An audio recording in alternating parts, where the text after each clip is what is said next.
2019 está terminando e você tem duas escolhas que só dependem de você. Você pode entrar no ano de 2020 da mesma forma que 2019 e você vai ser bombardeado de conteúdos aleatórios na internet.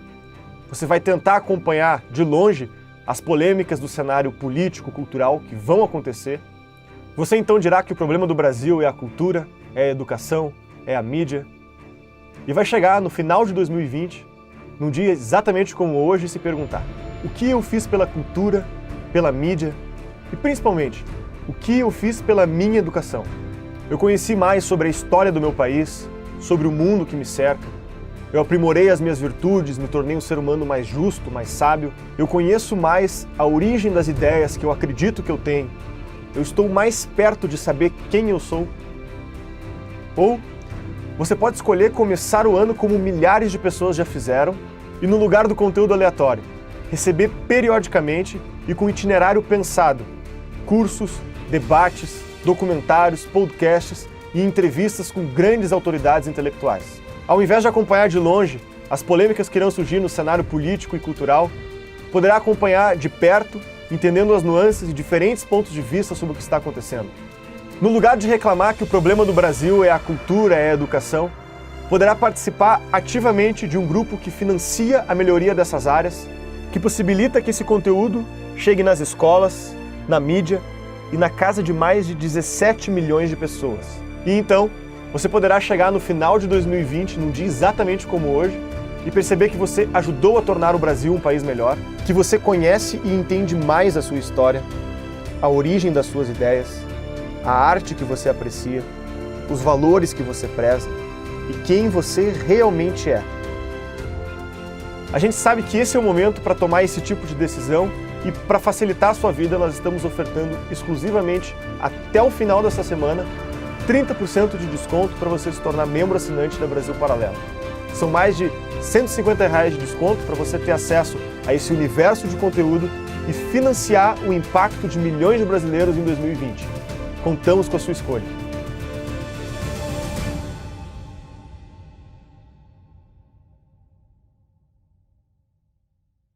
Olá!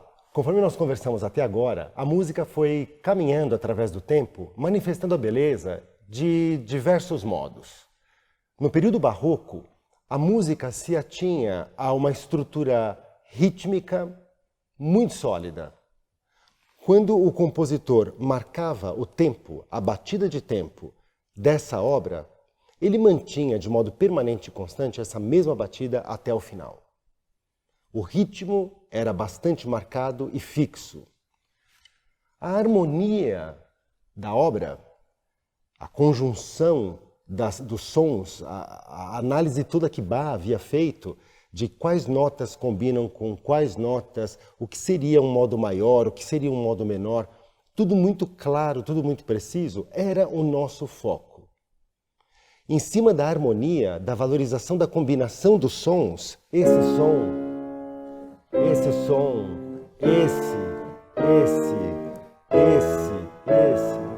a harmonia, a junção dos acordes, a sonoridade da obra, que era o foco principal desse momento barroco, ganhou essas ornamentações.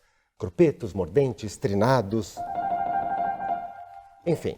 E a estrutura melódica, a melodia da obra, ficou de certa forma num segundo plano.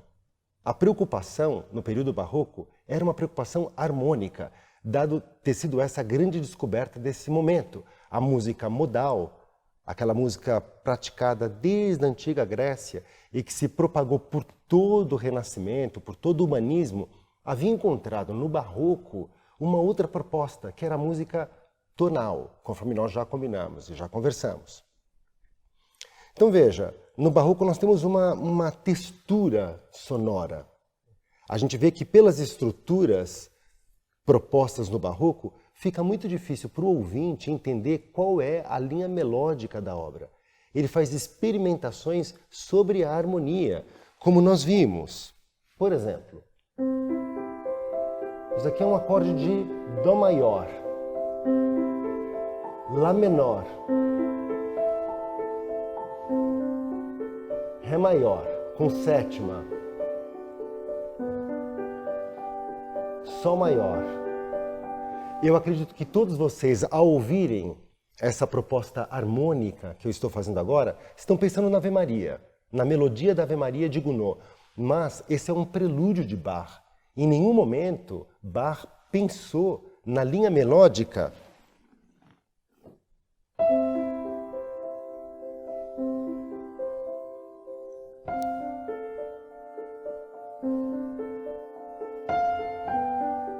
que é o que nós conhecemos. A linha melódica proposta por Gounod, muitos anos depois, não estava na proposta de Bach. Bach, no Barroco, só queria fazer uma experimentação harmônica, a combinação dos sons. Nós passamos depois para o classicismo. No classicismo, a proposta é resgatar a simplicidade. A beleza está na simplicidade. Então, para resgatar essa simplicidade, vamos tirar, na medida do possível, todo o rococó barroco, toda a ornamentação. Se, por exemplo, eu vou tocar alguma obra dessa forma, eu não vou mais tocar. Eu vou tocar. Eu vou retirar. Não há necessidade disso. Ou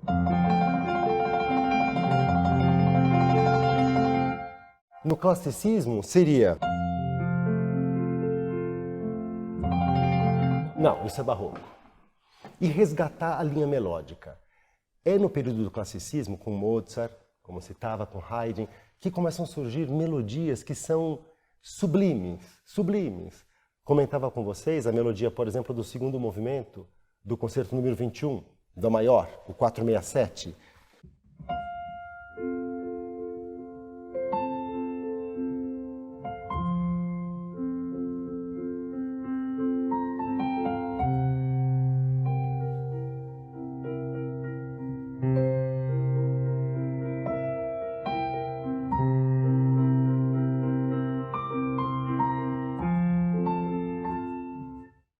Eu estou fazendo uma adaptação porque essa obra é uma obra para piano e orquestra.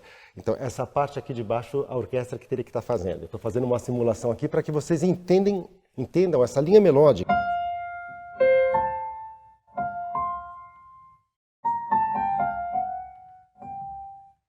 É sublime isso. E é simples. Então, essa é a proposta do classicismo.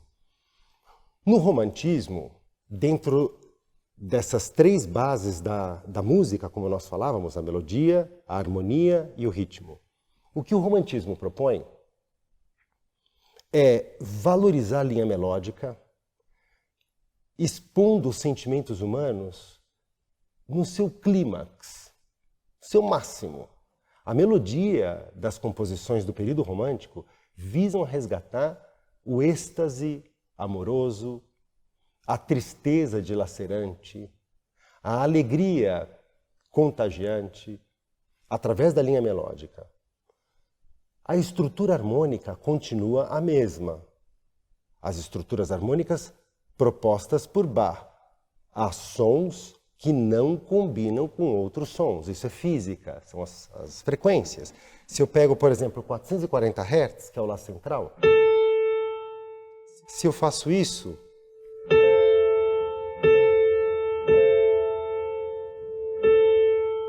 isso é um som consonante. Agora, se eu fizer, isso é um som dissonante. As notas envolvidas aqui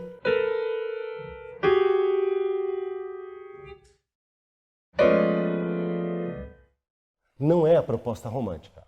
O romantismo não quer mexer na estrutura harmônica, mas isso sim, rompe de uma maneira bastante verdadeira e muito clara a estrutura rítmica do tempo. Não há mais um tempo regular. No Barroco, por exemplo,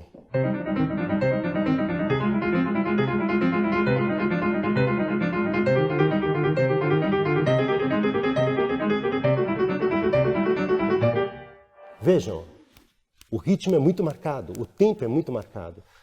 No classicismo, vocês podem perceber que agora vai começar a surgir uma linha melódica, uma melodia, mas dentro de uma estrutura de tempo rítmica muito constante também.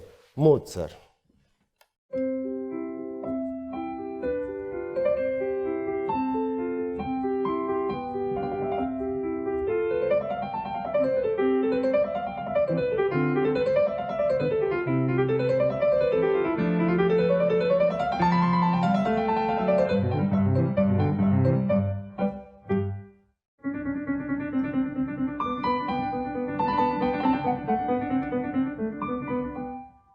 posso cantar.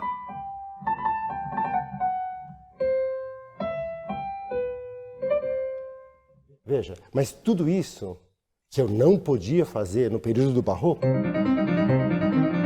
me cantem isso, impossível. A proposta no Barroco não é a melodia. No classicismo, a melodia surge. No Romantismo, essa melodia, ela se mantém nesse êxtase romântico sem nenhuma regularidade de tempo. Por exemplo,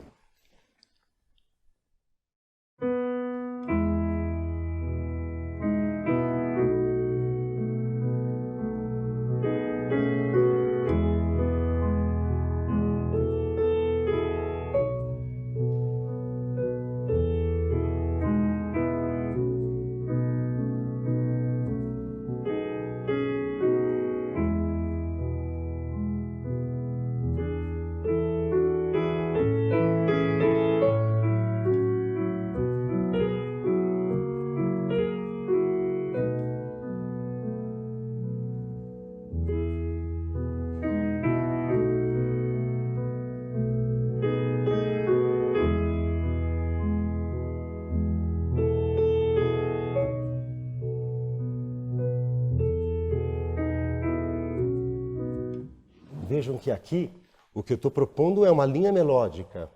E o tempo não está, se eu tocasse essa obra nos moldes barrocos, nos moldes clássicos, teria que ser.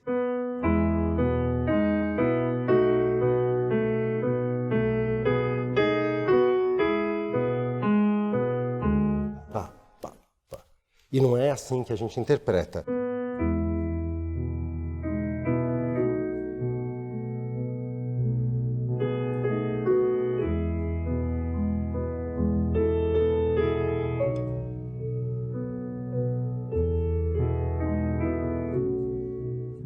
Os noturnos, por exemplo, de Chopin.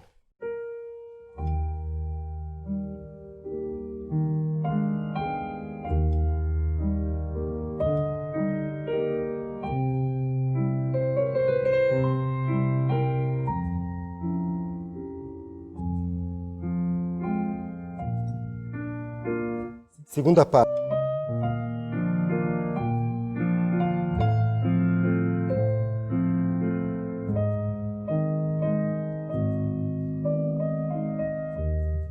Eu tenho uma liberdade de tempo, de ritmo total.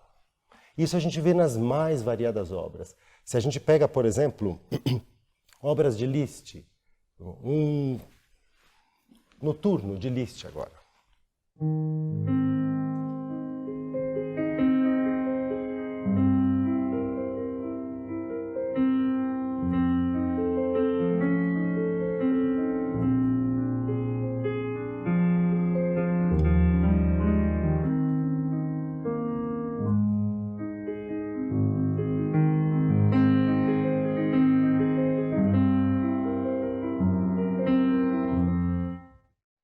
Se eu pego um outro compositor germânico, Schumann,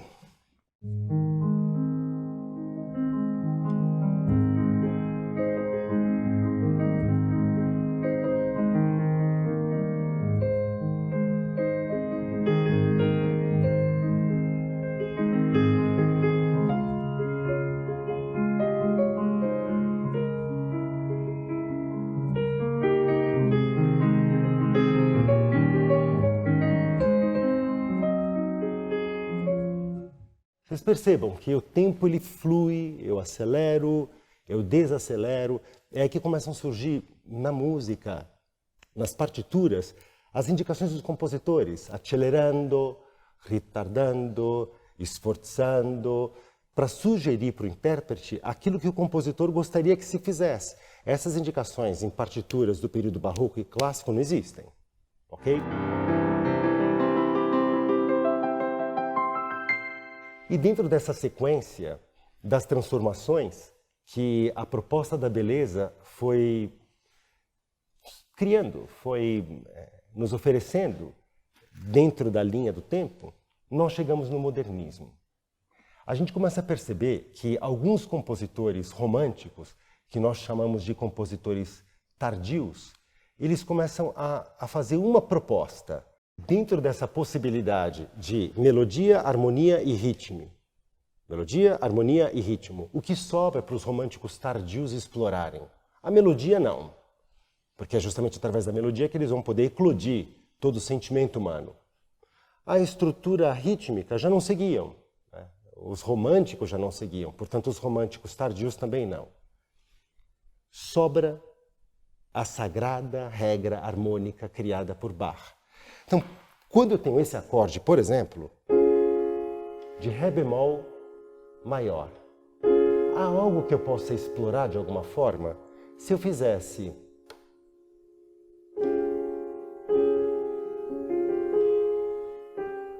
coloco essa nota levemente dissonante, será que isso funcionaria? Então veja, a gente começa a ter compositores como Rachmaninoff, como Scriabin, que começam a explorar isso.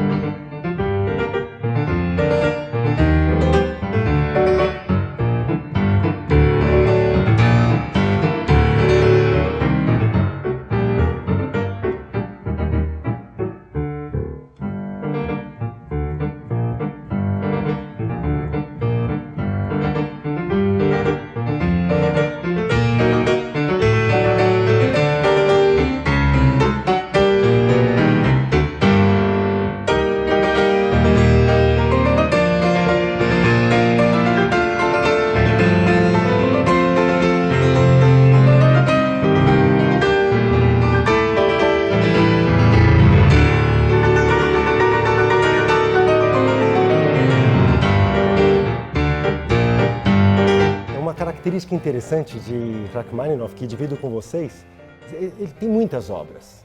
É um compositor que sofreu muito na infância, o pai era militar, e por motivos econômicos, né, dificuldades, eles tiveram que se mudar de cidade. A mãe de Rachmaninoff não queria se mudar de cidade, mas acabaram se mudando. E nessa nova cidade, por motivos mil, eu estou encurtando a história, a irmãzinha de Rachmaninoff veio a falecer. A mãe culpou o pai pela morte da filha, dado que ela não queria mudar-se de cidade. Enfim, uma pessoa sofrida. E foi criado pela tia. A tia o estimulou muito, a avó também. Até que o enviaram para Moscou. E ele estudou no Conservatório de Moscou. Lá no conservatório, houve uma pessoa que identificou o talento de Rachmaninoff. Quem foi essa pessoa? Tchaikovsky. E começou a investir em Rachmaninoff. Mas aconteceu, e investiu mesmo. Há composições de Rachmaninoff que são... Uma das que me tocam muito é a elegia. Por exemplo, essa daqui.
É uma viagem A seleção de prelúdios dele, de Etude Tableau, são maravilhosos. Mas tudo isso que nós conhecemos hoje, nós conhecemos graças a um amigo de Rachmaninoff, o Dr. Nicholas Dahl.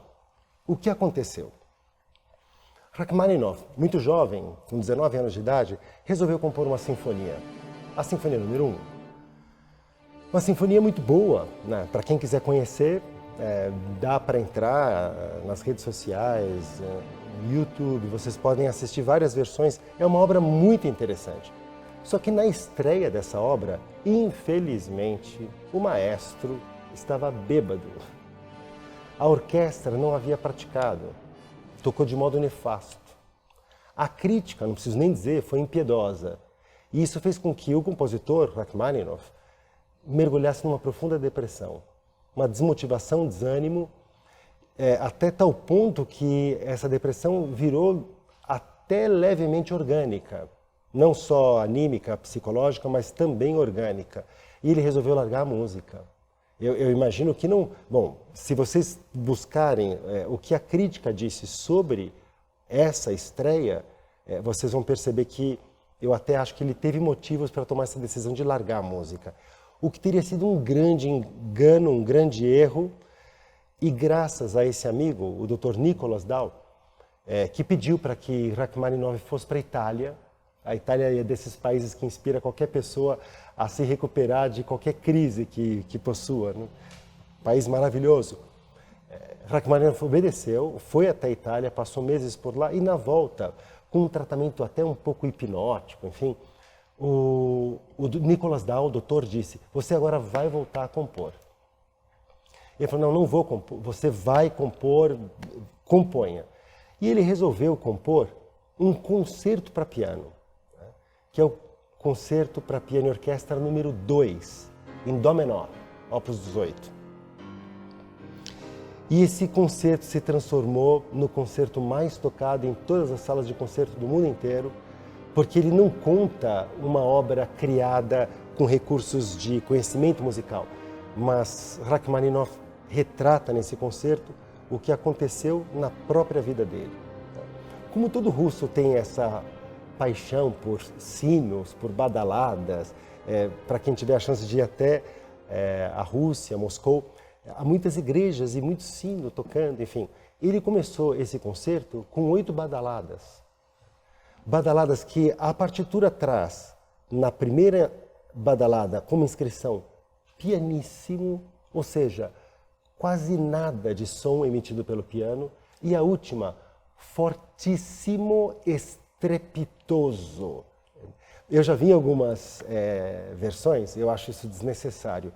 O solista, o pianista que faz a parte do solo dessa obra, ele começa praticamente encurvado e antes da última badalada, do último acorde, ele está de pé, praticamente esmurrando o piano. Acho que isso não se faz necessário.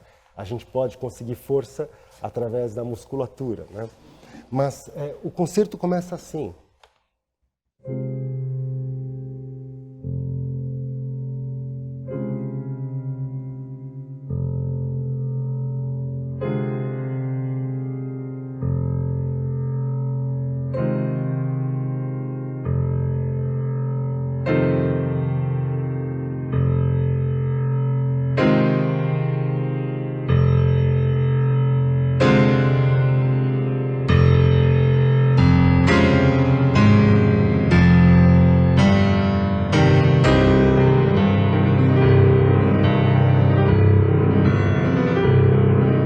Enfim, e aí em cima dessa composição, dessa harmonia sonora que o piano faz, a orquestra faz o tema.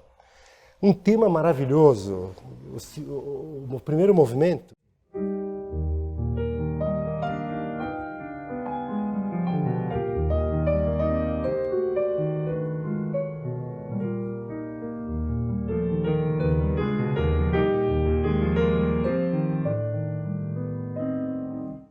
Enfim, mas o que foi impressionante foi a aceitação das pessoas por essa obra, com melodias cada vez mais contundentes, mais envolventes, mais extasiantes no próprio primeiro movimento.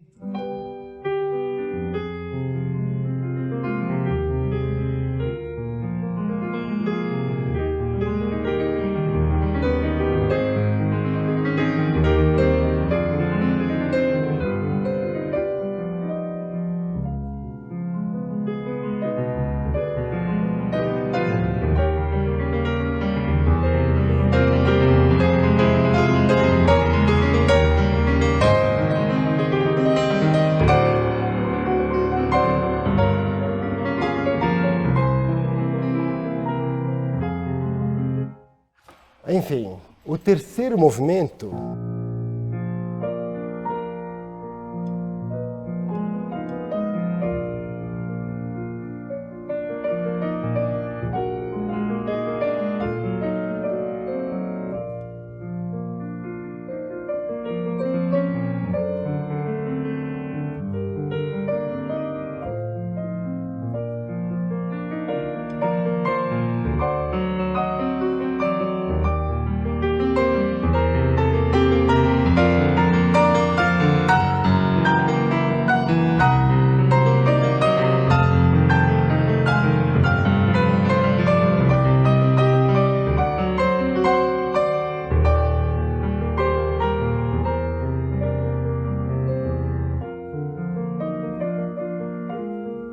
enfim, eu não preciso nem dizer, isso é simplesmente o piano. Imagine tudo isso com uma orquestra. É difícil colocar em palavras. Agora eu estou me lembrando de Victor Hugo, que dizia que a música expressa o que as palavras não conseguem e o que não pode deixar de ser dito. Bom, resultado, estrondoso sucesso, enorme sucesso. E quando ele compôs essa obra, o que ele justamente queria mostrar para as pessoas é que depressão, desmotivação, desânimo, não vai dar certo, a minha vida não dá certo, já tentei e não consegui, acabou tudo isso, vamos olhar para frente, acabou, isso é passado. Nessa obra, ele conta a história dele. Esse último acorde,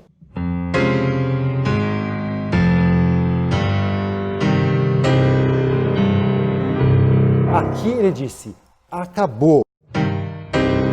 Acabou. Aí tudo que vem por diante é um extravasamento de tudo aquilo que ele viveu. As emoções que ele passava, as dores. E tanto é que é uma história, uma biografia, que quando ele acaba a obra, como os pintores assinam o nome, ele assinou o nome dele. Pena que não dá para simular a orquestra. O piano faz no final isso.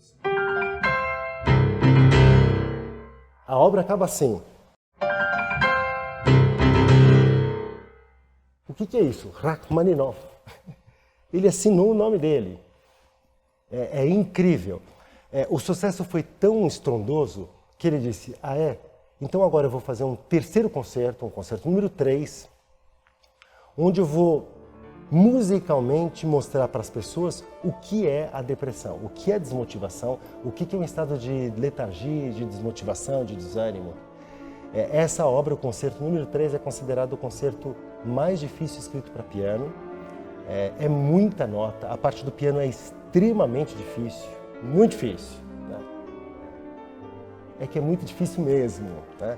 E a parte da orquestra é tão complicada quanto o piano. E o pior de tudo é a junção dos dois. Né? Eu me lembro que toquei esse concerto algumas vezes, em turnês, enfim. E depois que você toca uma vez, 2, 3, 4, 8, 10 vezes, chega uma hora que você já sabe onde estão os problemas. Né? Ali vai acontecer um atraso, aqui o piano, enfim. Mas na primeira vez que toquei a obra, toda a estreia, você tem uma certa insegurança natural, embora você esteja preparado, claro. Mas foram muitos ensaios. Normalmente, para uma apresentação, a gente gasta 2 ensaios no máximo. Assim, cada ensaio de 1 hora, 1 hora. Com 2 horas, para essa obra, o maestro pediu para que eu tivesse em todos os ensaios a semana inteira. Graças a Deus deu muito certo, foi um êxito, foi impressionante. Foi uma das poucas vezes em que esse concerto nunca tinha sido tocado nessa cidade, com uma orquestra sinfônica importante aqui no país, mas nunca havia sido tocado.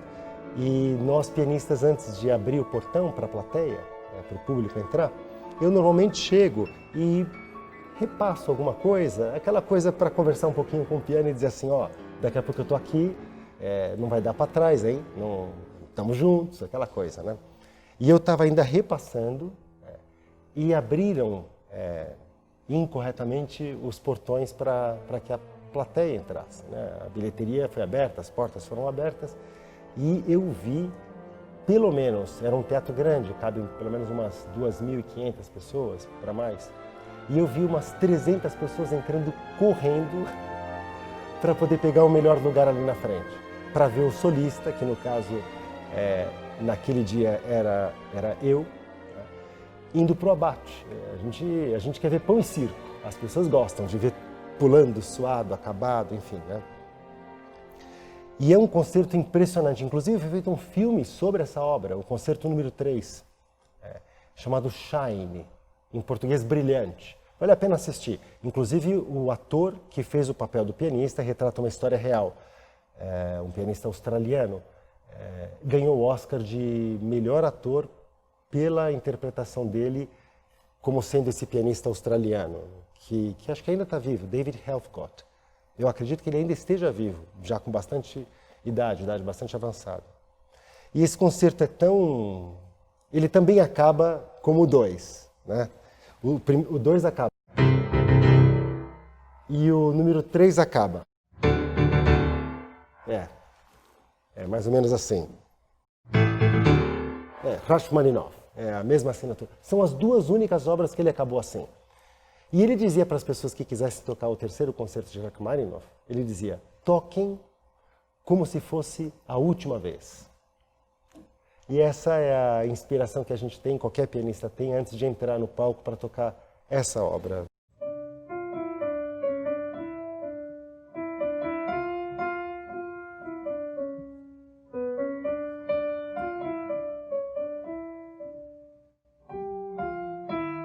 O tema do primeiro movimento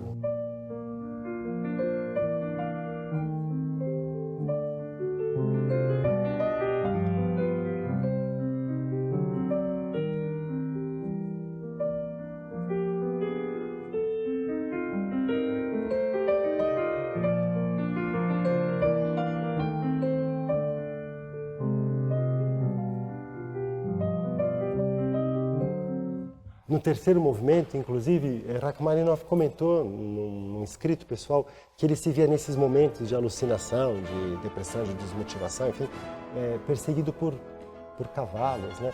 E toda a parte final do concerto simula com as caixas, vocês teriam que ouvir, né? E o piano e a orquestra inteira. É desses concertos que quando você acaba, eu me lembro dessa vez que foi, acho que uma das poucas vezes, a única, que quando eu acabei e fez a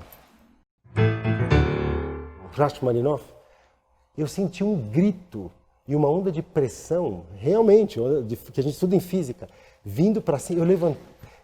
É uma coisa um pouco estranha, parece ser estranho que eu estou falando, mas é real. As pessoas ficaram alucinadas. Eu vi a gente gritando, gente subindo na cadeira. Uma coisa que... Então, toda vez que alguém fala de alguma apresentação, alguma programação, qual que é o programa que vai ser feito? Vai ser feito o segundo concerto de Rachmaninoff, concerto número 2. Todo mundo faz aquela cara de, eu preciso ir. E quando a programação diz, é o concerto número 3, as pessoas falam, eu preciso ir. Vai pegar fogo, ali o teto vai cair, alguma coisa vai acontecer. Rachmaninoff está enterrado no cemitério lá em Nova York. Infelizmente faleceu com 70 anos, 1873, 1943. Ele faleceu em Beverly Hills, fugiu do regime soviético, né? E faleceu por um câncer tardiamente detectado. Está enterrado ali bem pertinho em Nova York. Vale a pena, conheça.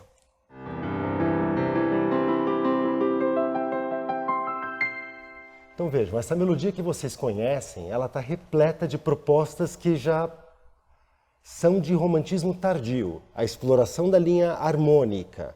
Então quando eu faço, eu já não estou mais em, que seria Ré bemol maior. Vocês percebam que há algo que sai um pouquinho do que seria o legítimo Ré bemol maior.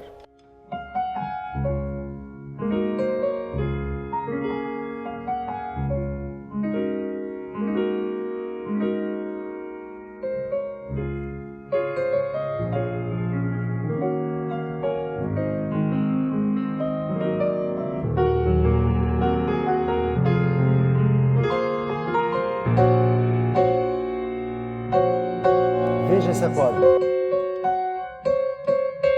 Essas duas notas, elas harmonicamente não combinam. E isso está na estrutura dessa obra. Então vejam.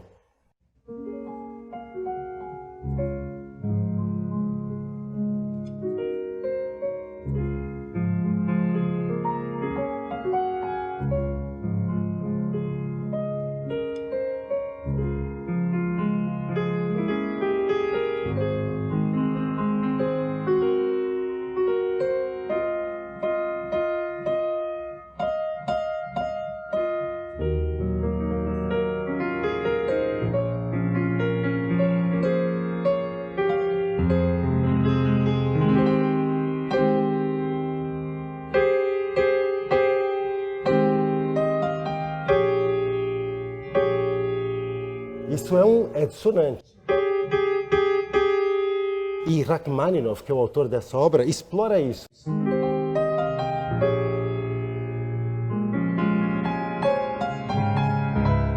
E fica maravilhoso.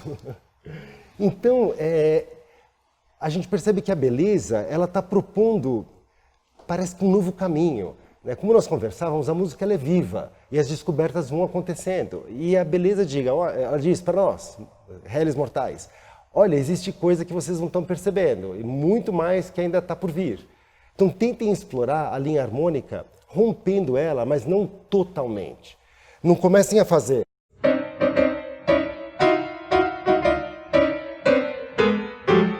Não façam isso.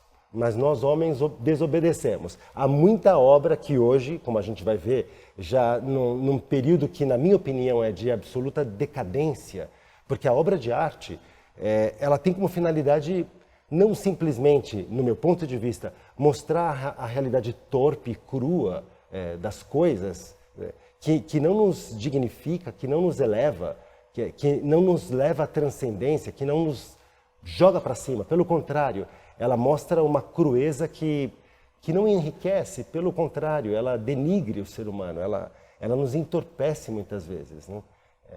Obra de arte, para mim, que mexe com um lado instintivo, ou um lado que não nos leva a ver a beleza, mas simplesmente a manifestação crua de uma realidade doentia e muito esquisita, estranha, ela não deveria ser classificada como uma obra de arte. Né? Embora eu esteja atravessando o limite do politicamente correto, esses dias, entrando no museu, havia um vaso sanitário com uma pá de cimento em cima e chapiscada todinha com tinta azul. Eu não consigo entender, eu pessoalmente não consigo entender o que está por detrás disso. Né? Aí há os entendidos de plantão que dizem, veja, o respingo azul são manifestações do céu e da esperança que existe no horizonte. Menos, né? Vamos botar o pé no chão. Né? Na música isso também chegou a acontecer. Já dando um passo até o final, para depois nós nos localizarmos no modernismo, propriamente dito, hoje a música, por exemplo, aleatória, né, propõe, como aconteceu em Nova York, uma pessoa colocou um piano de cauda no meio da rua, na Quinta Avenida, com um aquário, desenhou no aquário um pentagrama, aquelas 5 linhas, a pauta musical, e encheu esse aquário de peixes. Né? E os peixes iam nadando dentro do aquário. E em função de onde o pianista via o peixe passando em cima do pentagrama, o peixe definia qual era a nota que deveria ser tocada naquele momento. Bom, já dá para intuir o que deve ter saído aquilo. Grandes aplausos. Enfim, quem que estava aplaudindo isso? Por que estava aplaudindo isso? Qual que é a proposta disso? Enfim, a gente pode chegar nesses limites. Como chegamos? Né? Mas, como a virtude está no meio, vamos tentar explorar essas regras harmônicas de uma forma salutar, de uma forma interessante, para que elas enriqueçam e nos despertem para um algo maior e mais potente que ainda está por vir e que nós ainda não descobrimos. Essa é a proposta do modernismo. Então veja, a escala que nós todos usamos dentro da estrutura harmônica, a sucessão de notas, dentro dessa estrutura harmônica criada por Bach, de 7 sons, O modernismo resolveu criar uma escala de 6 sons. Algo diferente, legal, que seria...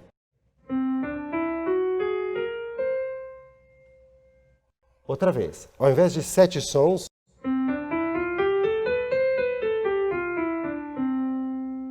o que eu faço são 6 sons.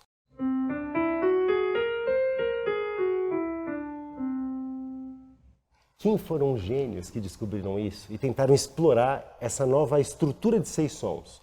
Uma escala hexafônica. Debussy, Claude Debussy, na França. E a gente até percebe que o som é bem parisiense, né? É um som que propõe uma estrutura que abre uma porta enorme para uma leitura impressionista da música. A música, ela não mais revela as emoções de modo até cru, como muitas obras românticas propunham.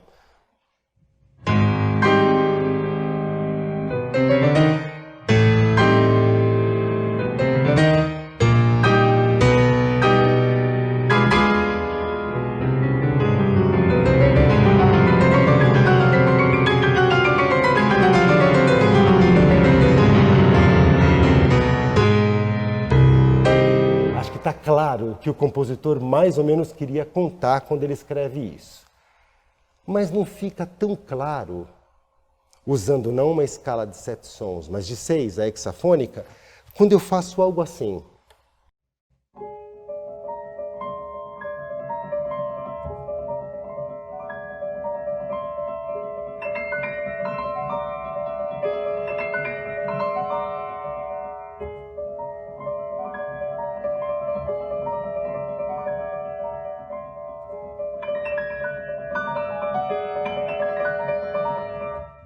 Vocês percebam, há uma beleza aqui, há algo de impressionismo, que a gente vai perceber também em outras manifestações artísticas, como na pintura.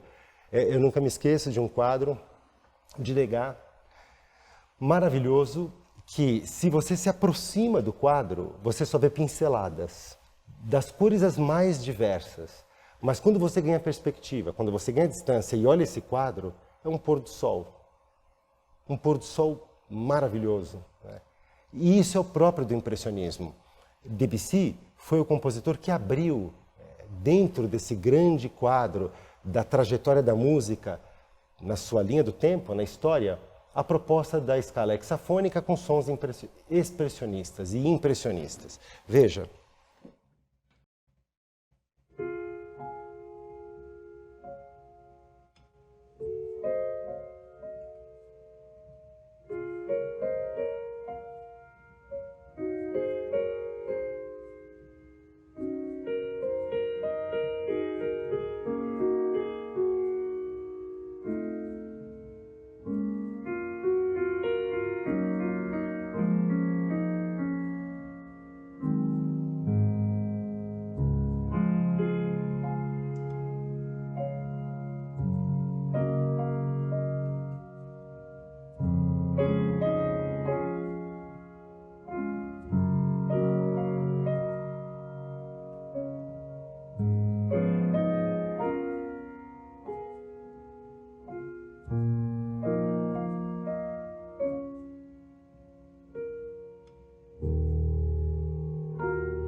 A beleza aqui, o nome dessa obra, Clair de Lune. Quando você olha para a lua, uma noite dessas tranquilas, onde você tem uma lua cheia, você pode perfeitamente ver isso.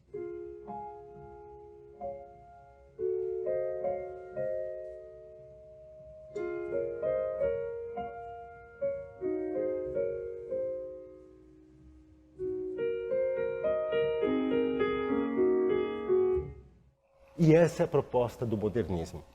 Então veja, a grande sacada do modernismo foi fazer uma ruptura na estrutura harmônica, montando uma escala não mais de 7 notas, mas de 6. Mas veja, essa ruptura ela pode dar alguns passos cada vez mais para frente, né? E cada vez mais, até chegar onde a gente vê a música dodecafônica, a música eletrônica. Existem muitas propostas que são propostas, né? Mas que eu pessoalmente, embora esteja totalmente aberto, tenho restrições, porque não me convenceu, não me convence. Compositores, por exemplo, que resolveram fazer uma espécie de burla, né? Compositores russos, no caso, né? Shostakovich, por exemplo. Burla ao regime soviético, burla a vida, uma gozação diante de si próprio, dá um pouco de risada de si mesmo. Então, o tom de humor e o tom cômico da obra é bastante interessante, mas vocês vão perceber que a estrutura harmônica é completamente rompida, porque ele começa uma obra em Dó maior, passa para Fá maior, passa para Lá bemol maior, passa para Mi maior. É como se ele não soubesse onde ele está. E o que é incrível, sabe o que ele faz? Ele mantém uma estrutura rítmica bem firme, como se fosse uma espécie assim, olha, existiu o barroco e existiu um classicismo em algum momento da nossa história. Vejam só, por exemplo, esse prelúdio de Shostakovich.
É aqui que chega o modernismo. E é aqui que nós estamos, junto com propostas as mais diferentes, né?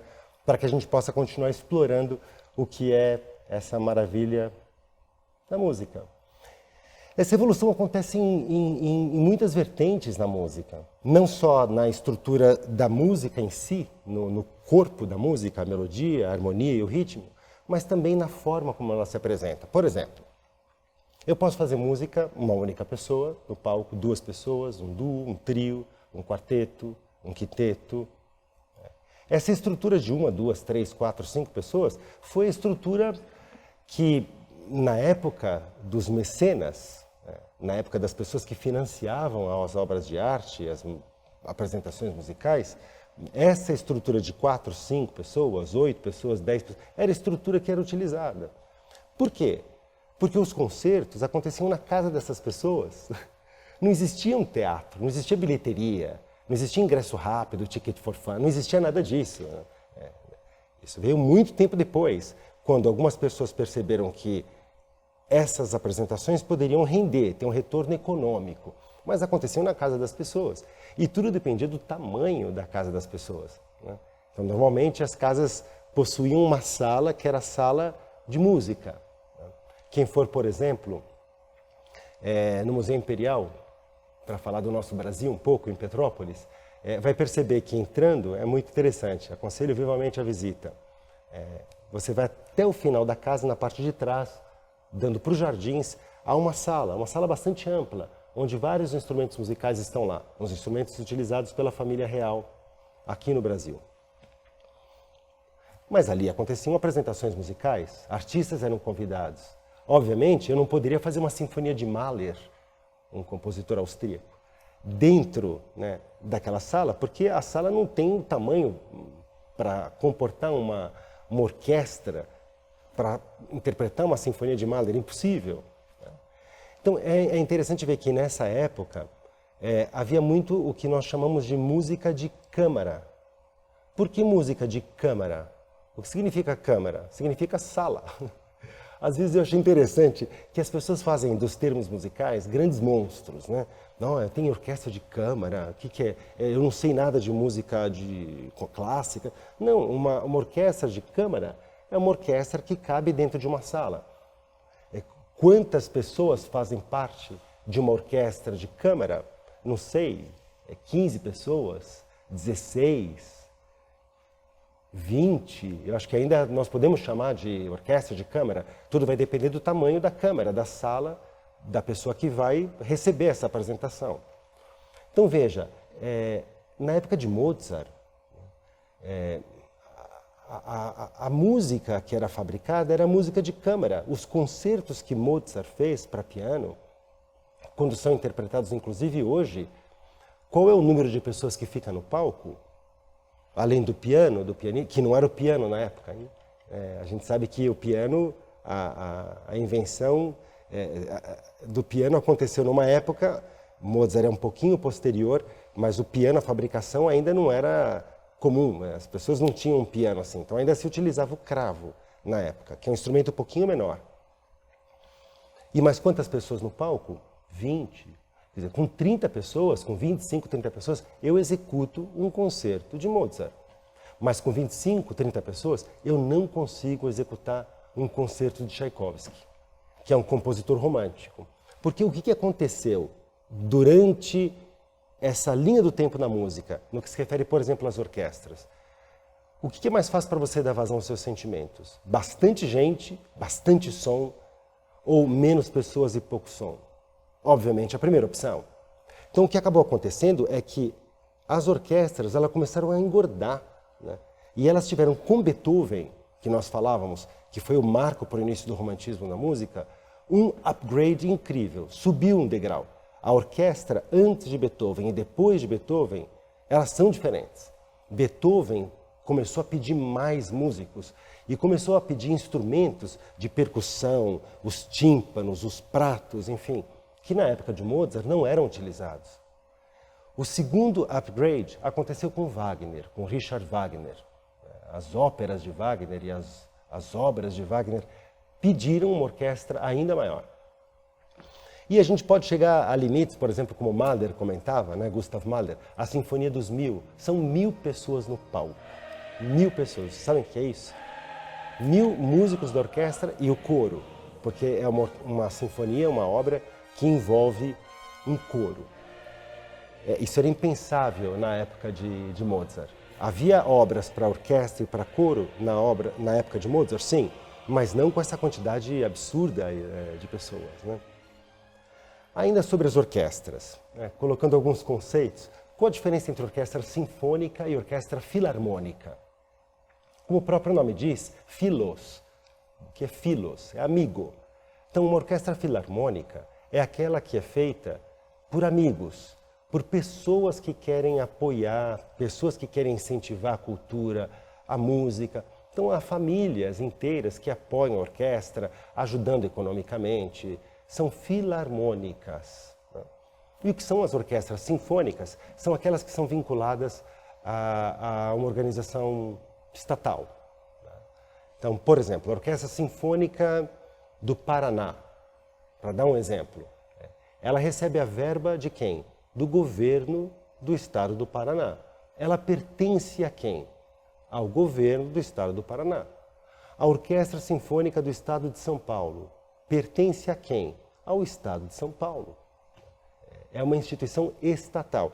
E, infelizmente, não deveria ser assim em nenhum lugar do mundo. Normalmente, quando a gente depende da boa vontade política das pessoas, o investimento que é feito na cultura sempre é reduzido. É muito triste ver que muitos governantes entendem cultura como despesa. E cultura não é despesa. Cultura é investimento. A gente vê que em várias cidades do mundo, as pessoas se transformaram, os gregos, volto a dizer, já tinham percebido isso. Quando é investimento, na cultura verdadeira. Eu me lembro, em Londres, andando no metrô de Londres, comecei a ouvir o segundo concerto de Chopin em alto e bom tom, né, dentro das escadarias. Eu falei, será que tem alguém tocando aqui? Aí, para tirar minha dúvida, me aproximei de um guarda e perguntei. Ele falou, não, a gente está colocando propositalmente música de concerto. Hoje o dia todo vai ser dedicado a Chopin, porque a gente percebeu que depois que a gente começou a utilizar esse recurso da música de concerto, começaram a pichar menos o metrô, não estão jogando mais papel no chão, o vandalismo diminuiu, a própria educação das pessoas, como elas se tratam dentro, é que muda. E eu não entendo por que demora tanto tempo para que quem pode proporcionar isso para as pessoas seja tão lento em proporcionar. Então, o que acontece com as orquestras sinfônicas? Normalmente, elas não são tão potentes e fortes como as filarmônicas. Quem não conhece uma filarmônica de Berlim? Quem não conhece uma filarmônica de Nova York? Quem não conhece uma filarmônica de Londres? Filarmônica de Viena? São todas filarmônicas. Viena possui uma orquestra sinfônica. Sim, Orquestra Sinfônica de Viena, mas a conhecida é a filarmônica. Então, espero ter esclarecido a diferença entre uma e outra. Depois, a música, ela é ampla, né? A possibilidade de criação musical é infinita, a música é infinita como universo. Então, vale todo tipo de iniciativa, né? Dentro da estrutura, com orquestra, nós chamamos de estrutura sinfônica. Toda vez que existe uma orquestra, a gente chama de sinfônico. Dentro da estrutura sinfônica, existem muitas obras escritas para orquestra. Algumas delas, que são as mais famosas, chamam-se sinfonias. O que é uma sinfonia? É uma obra para ser interpretada por uma orquestra. Sempre. Se você tem uma sinfonia, o intérprete é uma orquestra. Até porque o próprio nome sugere isso. Sinfonos. Fonos, som. Fonos. Sim, combinação.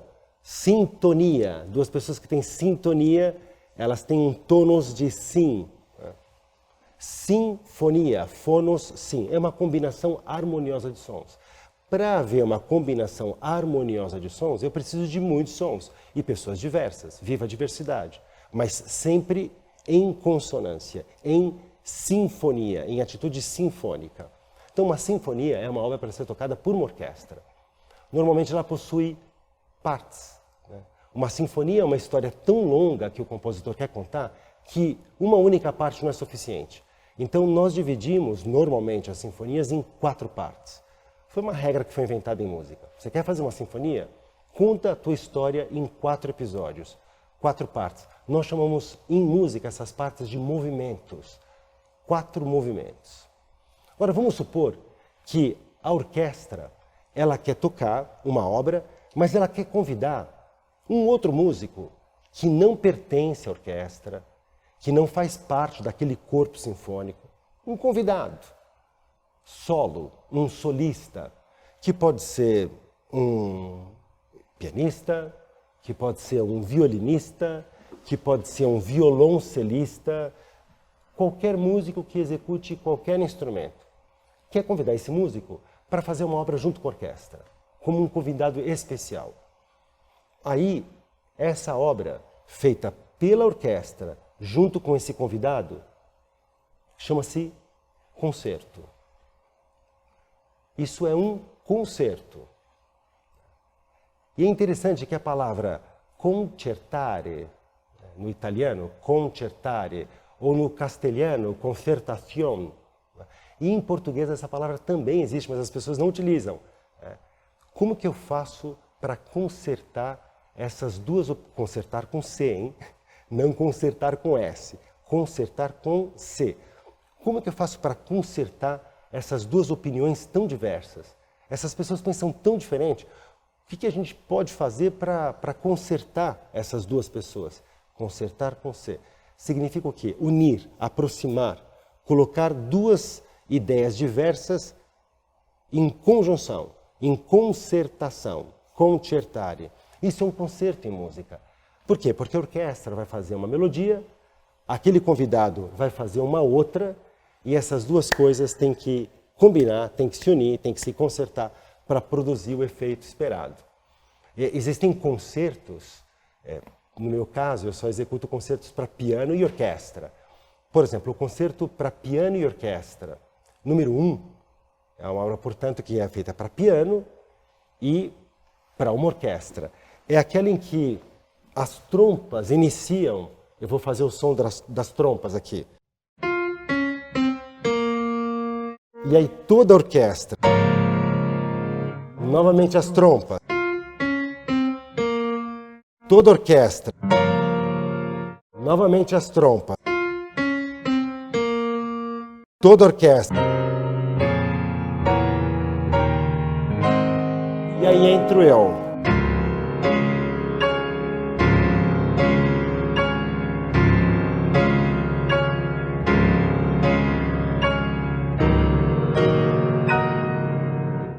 Bom, Álvaro, o que você está fazendo aqui não tem melodia nenhuma? Obviamente não, porque a melodia está sendo feita nesse momento pela orquestra. Isso é uma concertação.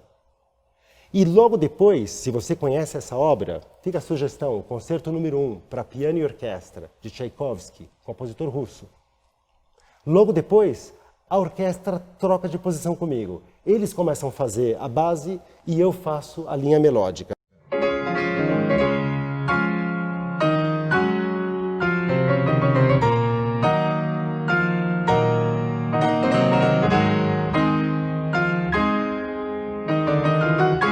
Acho que muitos de vocês já ouviram essa obra. Isso é um concerto. Então veja, eu espero que essa nossa conversa tenha rendido uma abertura na alma de vocês. Mas uma abertura assim, enorme. Que vocês não tenham nenhum tipo de prevenção, nenhum tipo de preconceito, nenhum tipo de resguardo com relação a se jogar com freio de mão, assim, baixo mesmo, né? Diante dessa proposta maravilhosa que pode transformar vocês, né? Existem muitos mitos, balelas, mentiras que circulam. Por exemplo, muita gente, eu acho que é um fluxo, eu não sei, dessa coisa que acontece no mundo inteiro, no Brasil também está acontecendo, de existe o clube da bolinha e o clube do Luluzinho. Depois existe o rico, existe o pobre, existe o inteligente, existe o burro, existe o bonito, existe o feio, existe o poderoso, existe o... tudo, existe o norte, existe o sul. Eu não sei porque existe a música clássica, a música de concerto e a música popular. Mentira isso. Nós falávamos no começo que a música é uma linguagem, é um substantivo. Música é música, ponto final, não cabe adjetivo. Existe música boa e música ruim. Agora, claro, a música popular é a música do povo. Música popular é a música do povo. Então você tem que ver o que o povo ouve. E o que o povo ouve é o que nós chamamos de música popular. Se você for na Áustria, música popular é Mozart. E aí fica o grande questionamento, qual é o nosso problema? Qual é o teu problema? Porque a tua música vai depender do teu nível cultural, do teu nível educacional, dos interesses que você tem. Uma pessoa que passa o dia inteiro em redes sociais fazendo fofoca e não tem nem tempo para ler um livro, eu já sei dizer, por essa pessoa, qual que é o tipo de música que ela ouve e qual vai ser a música popular da região onde essa pessoa vive. É essa música que a gente ouve nas rádios hoje. Música que pode até render comercialmente algo, por quê? Porque não mexe com miolo nenhum, né? E mexe meramente com a sensualização do ser humano. Você coloca uma cantora que é submetida a algumas plásticas, coloca um shorts que parece um cinto, uma blusa que tem um decote que vai até o umbigo e fica fazendo qualquer dança do tipo que for, acho que eu não preciso entrar em mais nenhum detalhe, cantando uma musiquinha que a gente nem entende a letra, com aquela batida, estilo batistaca, tuts, tuts, tuts, tuts. Que beleza há nisso, que permanência há nisso, o que de clássico há nisso. Quando a gente ouve uma sinfonia de Beethoven, imagina o trabalho que um Beethoven, com tudo que sofreu e surdo, não teve para compor o que é uma catarse, com uma nona sinfonia, a Ode à Alegria. Vejam que é a Ode à Alegria, o trecho central. Vejam o que é a fantasia coral para piano, orquestra e coro de Beethoven. O que esse homem não teve de trabalho para compor. E veja quais são as músicas que hoje as rádios tocam. São músicas que você aperta um botão com um sintetizador, coloca uma letra que muitas vezes dá vergonha de você cantar, se você está na frente da tua mãe. Se você tem um pouquinho de bom senso e de amor próprio, algumas letras não dá para cantar quando você está na presença da tua mãe, né? Esse é o nosso grande problema. Então, não existe oposição entre música popular e música de concerto. Há pessoas que descansam. Um amigo meu me dizia, Álvaro, eu não consigo passar de uma semana para outra, eu não consigo. Pode ser um problema que eu tenha, pode ser que eu tenha que ir a um psiquiatra, um psicólogo, o que for. Mas eu não consigo entrar numa outra semana sem ouvir inteira a 7ª Sinfonia em Lá maior de Beethoven. Eu não posso começar outra semana sem meu oxigênio. Ali eu faço toda a minha terapia. Impressionante, né? Então veja, a música de concerto ela é uma música de ouvir. Ela não é música de fundo, não é música de supermercado. Está tocando a música ali, você vai fazendo umas compras, ouvindo um Mozart. Não, não é isso, é música de ouvir.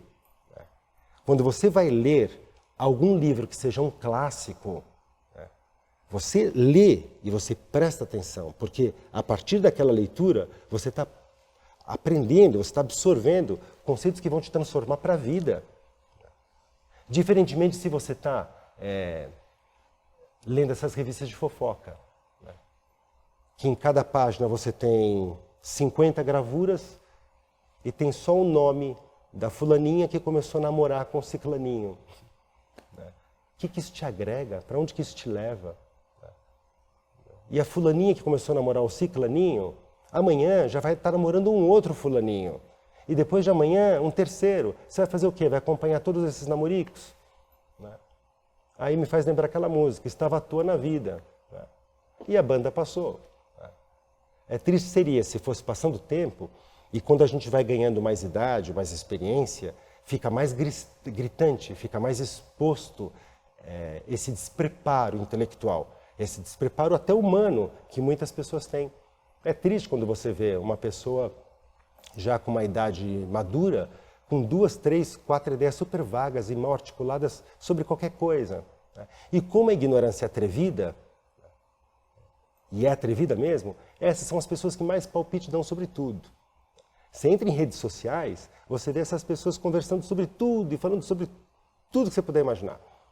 Eu me diverti bastante quando entrando num supermercado próximo daqui, ontem, eu vi 2 pessoas, funcionários, sentados, fazia muito calor, 3 horas da tarde, sentados, discutindo como resolver o problema do país. Eles tinham uma solução. Eu falei, como é que pode? Interessante. Não, a gente tem que fazer isso, tem que fazer aquilo, tem que fazer... E eu pensei, puxa vida, se essas pessoas de fato tivessem um preparo para resolver o problema de uma nação inteira, muito provavelmente eles não estariam trabalhando no que eles trabalham e não estariam 3 horas da tarde sentados no chão. Para vocês verem que são essas pessoas as que mais palpite dão. Mas a música de concerto, essa música, ela é elitista.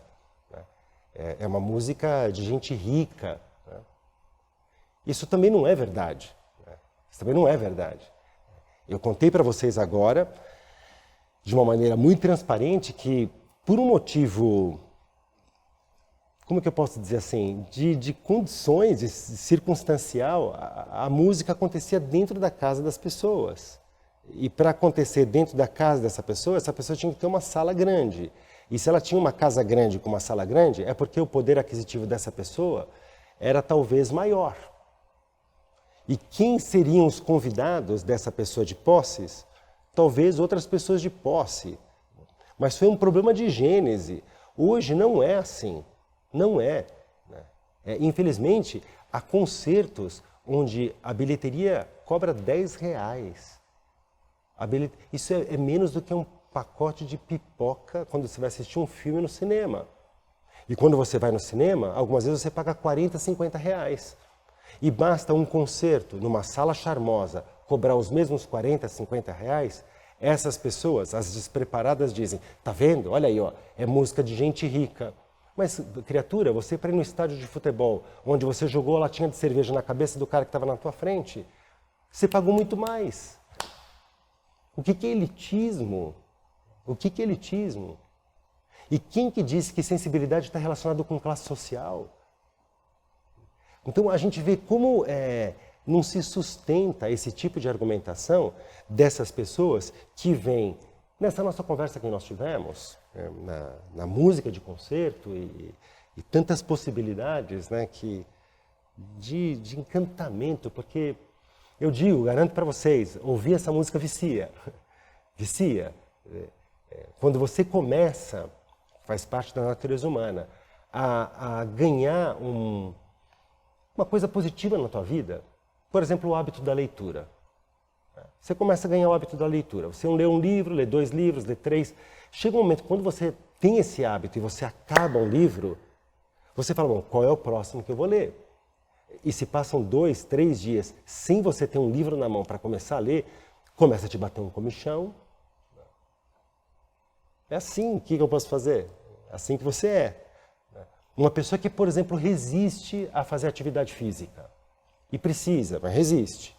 Aí ela faz aquele esforço, que no começo é um esforço medonho, e vai lá e coloca o moletom e o tênis, e vai na academia 1, 2... Bom, hoje eu conheço pessoas que estão exatamente na situação oposta, porque vão com regularidade a uma atividade física, se por algum motivo elas não podem ir àquela atividade física naquele dia, o que acontece com essas pessoas? Se sentem pesadas, ficam mal-humoradas, elas precisam da atividade física. Que bom que elas precisam de coisa boa.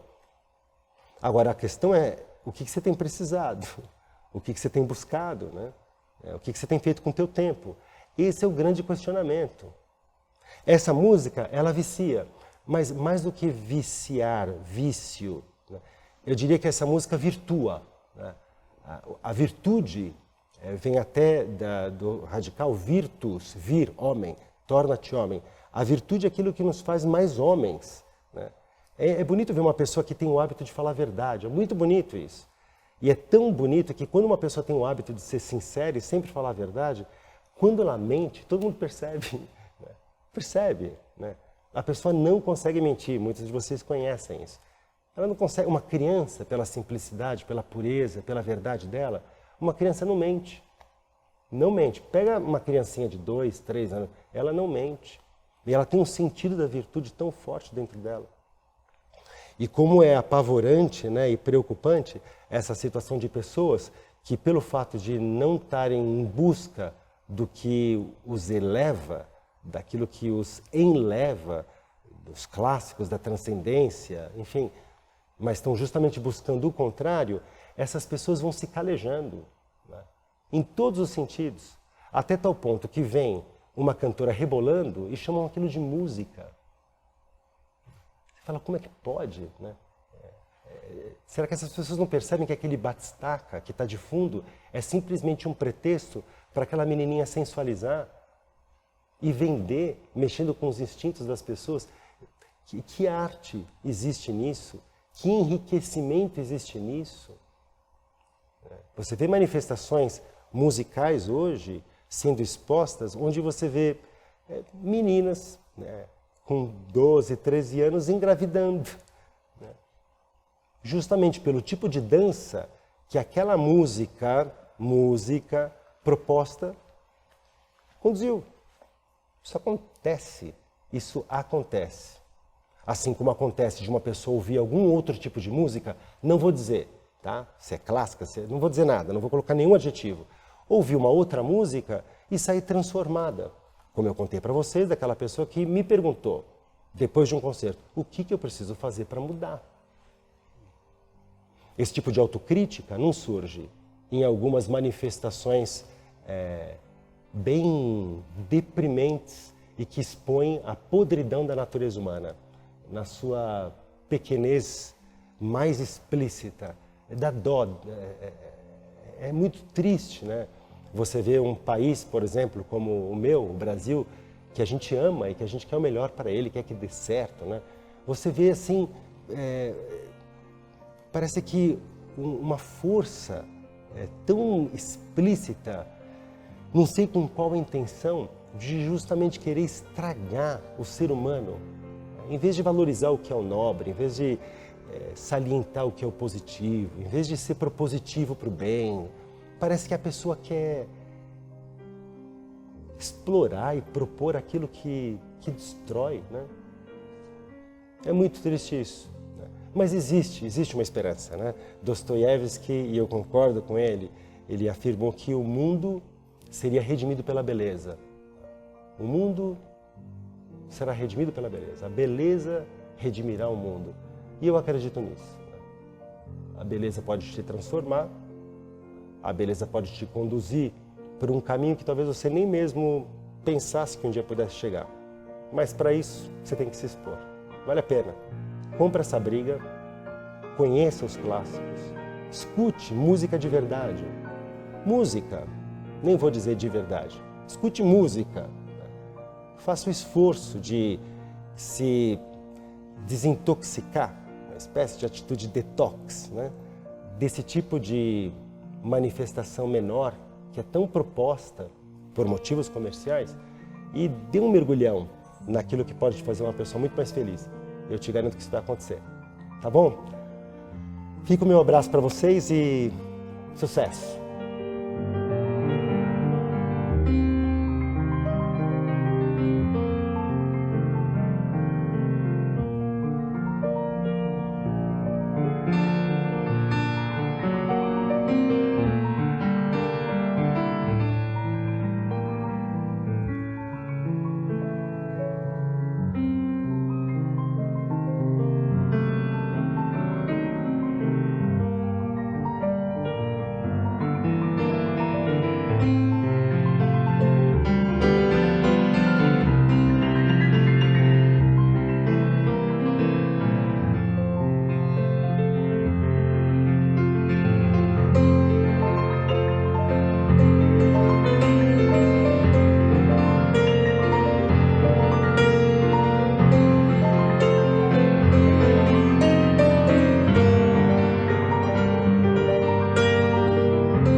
Bom, depois de todas essas considerações que nós fizemos juntos, onde eu abri meu coração para vocês, eu só posso desejar para vocês que vocês, através dessa música, sejam muito felizes. Conheçam essa música, aprofundem, transformem-se, mas sem preconceito, sem medo de ser feliz. Conheçam, desbravem. Entrem nesse mundo para se perder mesmo, para se perder. E se vocês se perderem, baseados nessa sementinha que eu joguei hoje, certamente, assim eu espero, ela vai virar uma árvore bem frondosa e quando você menos perceber, você vai estar se acalentando debaixo da sombra que você mesmo criou, porque você regou. É isso que eu desejo para vocês. Muito sucesso e um abraço sinfônico.